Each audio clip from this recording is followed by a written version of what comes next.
अब काल का ज्ञान वर्णन, काल का ज्ञान कैसे होता है। एक बार मां पार्वती ने भगवान शंकर से पूछा कि काल के ज्ञान के बारे में कुछ बताइए प्रभु। काल चक्र के विषय में भगवान शंकर ने बताया कि हे देवी, मृत्यु काल का ज्ञान जब समय होता है, जब व्यक्ति का शरीर पीला पड़ जाए और लालिमा शरीर के ऊपरी भाग में आ जाए, ऐसी अवस्था में 6 महीने के अंदर मृत्यु निश्चित है। बोलिए शंकर भगवान की जय। आ जाती नहीं यहाँ पे लाल लाल हो जाती, जिसे हम छाई कहते हैं, झाइयां।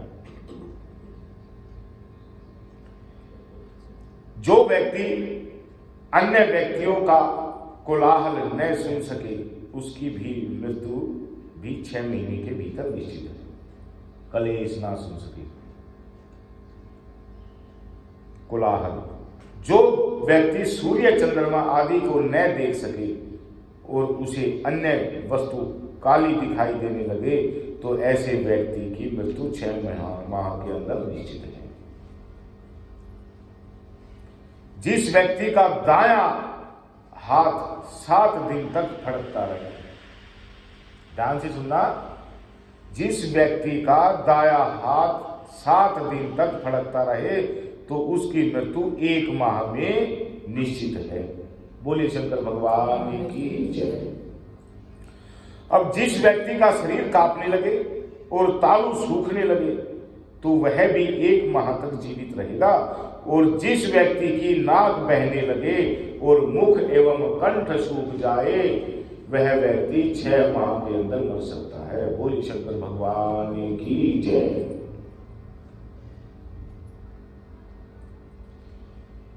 इसी तरह यदि किसी व्यक्ति की जीभ मोटी हो जाए और दांत गीले से रहे तो उसकी आयु भी 6 माह समझनी चाहिए।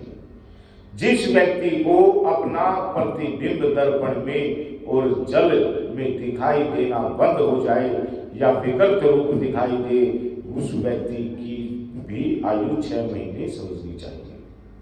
आईना देखे तो दिखाई ना दे, जल में अपना वो चेहरा देखे तो दिखाई ना दे।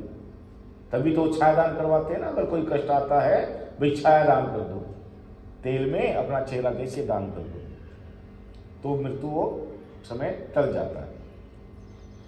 जिस व्यक्ति की अपनी छाया में मस्तिष्क न दिखाई दे या अपनी छाया बिल्कुल न दिखाई दे, उस व्यक्ति की आयु 6 माह से समझनी चाहिए।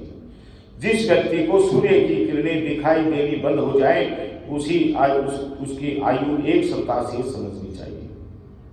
दिखना बंद हो जाता है ना, और दिखते का क्या है लास्ट में, मतलब मेरे को तो ना 4 आदमी दिखाई देते, वो क्या होते हैं, यम के दूत बुला रहे हैं मेरे को, तो उसकी 1 हफ्ते में मृत्यु हो जाती है। जिस व्यक्ति को अरुंधति तारा, महायान, चंद्रमा, तारागण दिखाई देने बंद हो जाए, उसकी आयु 1 माह से समझनी चाहिए। जिस व्यक्ति को रात्रि में इंद्रधनुष और दिन में उल्कापात दिखाई देने लगे तथा अपने पास गिद्ध और कोए उड़ते दिखाई देने लगे, वह 6 महीने से अधिक जीवित नहीं रह सकता। और जिस व्यक्ति को सप्तऋषि मंडल और स्वर्ग का मार्ग दिखाई देना बंद हो जाता है, वह 6 माह तक जीवित रह सकता है। जिस व्यक्ति को नीले रंग की मक्खियां घेरने लगे, उसकी आयु 1 माह से समझनी चाहिए। किसी व्यक्ति को अपनी मृत्यु तिथि जाननी हो तो वह स्नान करके दूध और सुगंधित फूलों को दोनों हाथों में लेकर मसलना चाहिए। दूध और सुगंधित फूल लेकर हाथ में ऐसे मलिए। उस समय उसके मन में शुभ विचार होने चाहिए। इसके बाद प्रतिपदा से तिथियों की गणना प्रारंभ करें। हाथों को संपुटाकार कर लें। पूर्व दिशा में मुंह करके 108 बार नवाक्षर मंत्र का जाप करें। हाथ के पोरों को बार बार देखते रहें। जिस पोरे में भ्रम के समान चिन्ह दिखाई दे, इसी पूर्वे की गणना कर्मश करें तथा उस तिथि को ही अपनी मृत्यु तिथि समझे। ये मृत्यु को प्राप्त देखने का ना, कब मृत्यु होगी, बड़ा ही सरल उपाय, लेकिन करेगा कौन? पहले तो इसको समझो और फिर करो। बोले शंकर भगवान की जन्म मरण का चक्र सबको पड़े निभाना।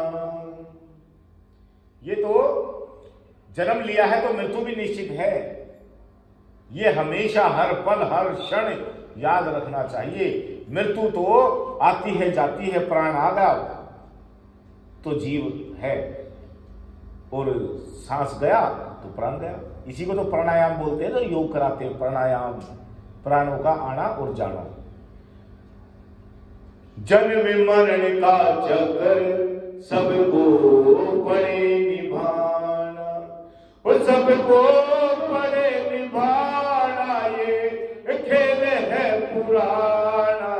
जन्म मरण का चक्कर सबको पड़े निभाना। उस पेड़ को देखो दिन रात पलते झड़ते, उस पेड़ को देखो दिन रात पलते झड़ते। वो शोक ना मनाता फिर बहार में खिलते, वो शोक ना मनाता फिर बहार में खिलते। फिर तुम्हें क्यों यूं रोते, फिर तुम्हें क्यों यूं रोते ना दिल को जलाना। जन्म मरण का चक्कर सबको पड़े निभाना। जन्म मरण का चक्कर सबको पड़े निभाना। सबको पड़े निभाना, ये खेल है पुराना। जन्म मरण का चक्कर सबको पड़े निभाना। इस मोह को छोड़ के, और ये मृत्यु तो निश्चित है, सभी को एक दिन जाना है। जीव अमानत उस ईश्वर की, दे दे मत मुट्ठी भीचे, रहा नहीं कोई सब ने जाना, 2 दिन आगे और पीछे।